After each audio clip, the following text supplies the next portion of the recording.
Good day to you, sir. My name is Ronaldo Lanterna Jr., a third year engineering student of Davao Oriental State University.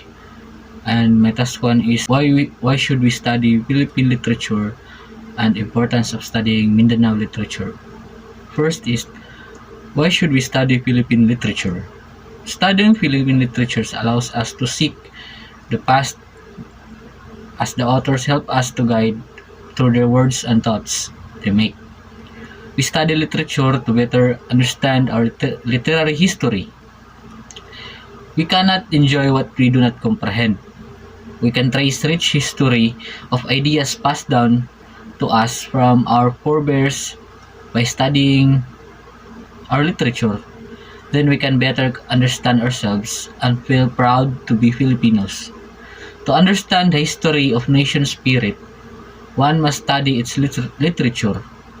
No matter what nationality you have, it is always necessary to study our country's literature. You are not only learning about your nation's history, but you are also preserving your ancestors' opinions, beliefs, and cultural variances that set our country apart from the rest of the world. Every person's home country has a cultural past. Literature in the Philippines appears to trace a history of culture of foreign colonists, eventually culminating to freedom.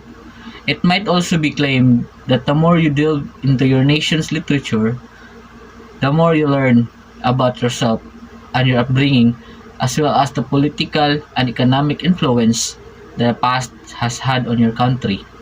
Through our forebears and peers, literature allows us to trace our identity both nationalistically and personally.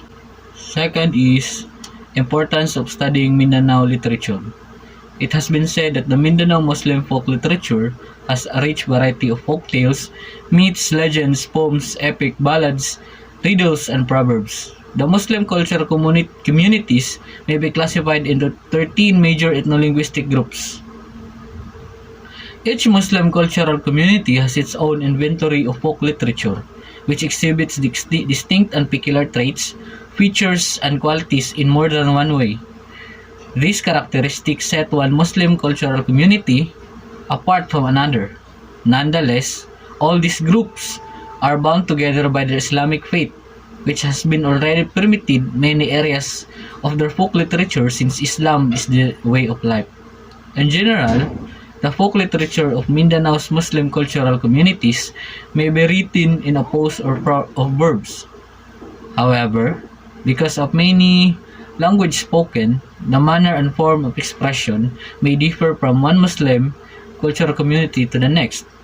These genres of oral literature might be instructional, hortatory, amusing, educational, or informational.